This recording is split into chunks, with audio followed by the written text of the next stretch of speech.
We're here at the 26th Annual Holly Ball in Eastbourne at the Winter Gardens, and I'm lucky enough to be backstage with the wonderful Jo Wiley. Thank you very much for coming. Who's feeling terribly underdressed because you're looking so gorgeous, and I'm just kind of casual at the moment. Well, I don't really know what to say to that, but I'm in the presence of somebody I very much respect and admire, so that counteracts. Well, thank you so much for coming and giving us some of your time backstage here at the Winter Gardens. We're very, very grateful. And I understand that you were a University of Brighton student yourself. I was. I was here so long ago. It's actually the Poly. I was at Brighton Poly. So you had the Sussex University on one side and then Brighton Poly on the other side. And I was doing languages, of all things. Languages? Yeah. What languages were you doing? Oh, God. It was all about the study of language, so it's applied language. We did a bit of Russian, did a bit of French, English, all that kind of stuff. You're not going to start answering the questions in Russian on me, are you? No, I can say do svidaniya and la lublю, which means goodbye and I love you. And that's all I can say. That's all you need, I think. That's quite good. I can't remember anything that I studied apart from Elektroherd, which is, I think, electric oven in German or something. What was your university life like? Did you live in the halls and live out of your family home? No, I lived in Coldine, so I lived on like an estate because I came really late, kind of got a place at the last minute, so couldn't get into halls, so just lived on an estate with a bunch of other people.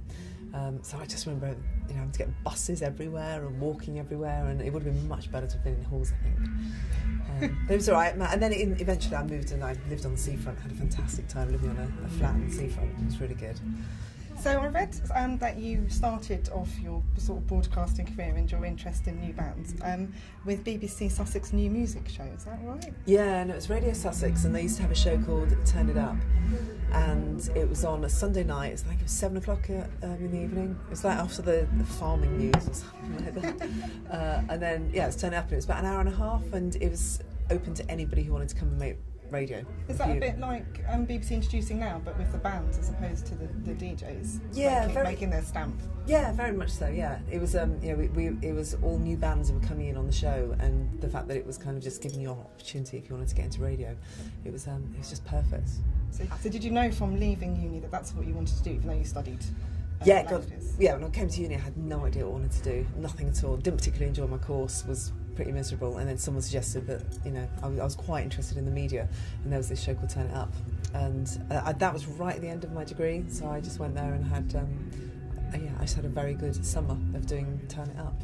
Has your passion always been for new bands and new music and finding new talent, or if you dabble in everything, but you've got lots of new bands that come through the live lounge and things like that. Is that your passion? Yeah, it always has been, right from Turn It Up, because that show was all about new artists. So, it was in the days of people like James and the Beastie Boys and people like that coming through. And it was just always so exciting discovering a great new band and then being able to go on the radio and just shout about it to everybody else. It's a great thing to do. Did you still get nervous when you meet bands and new bands? Sometimes. Yeah, it can be quite scary, and because you kind of create this image in your head of what people are going to be like, and you just think they're going to be really prickly or really cool, and then you meet bands and they're just really down to earth and really nice. And so with the live lounge, do you ever have what's been your worst interview? Has anyone been really difficult? I couldn't possibly say. They're all angels. No. Everyone's fine. Black Kids were not very much fun. I remember that because I loved the band and I was really excited, and then they just kind of grunted their way through the interview, and you're just like, I just wanted you to be so good, and you're miserable. Is there anyone that's come through the charts and sort of had a success this year that you haven't been able to get the live lounge that you really wanted to get in? Oh gosh. Well, Laura Marling, I was desperate to get in the live lounge, and she doesn't do covers, so she didn't want to do the live lounge, and she knows I'm a really big fan, and I've done things with her in the past. So we got around that by when we went to Glastonbury this year. We got her to play on the BBC Introducing stage, and she did 3 songs for us then. So we kind of technically had her in the live lounge, and she was brilliant. Oh wow, that must have been pretty special. It was good. Like a little personal gig just for you guys. Yeah, it was very good.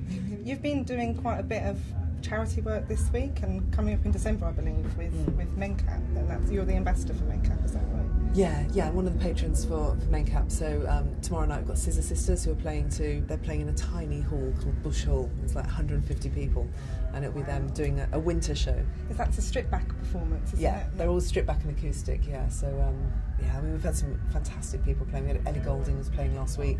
Tom Jones came and did a show, Paolo Nutini, a lot of people. So it's broken up into 2 things. You've got the little noise sessions and then the big noise sessions. Yeah. And that's coming to London this year for the first time. Yeah, that's why we've got Scissor Sisters, and we have Pet Shop Boys doing it next week as well. It's because of Coldplay last year, because they wanted to do Little Noise, but they weren't available when we were doing it, and they went, "Oh, how can we make this happen?" And we ended up going to Exeter, which is where Chris is kind of from.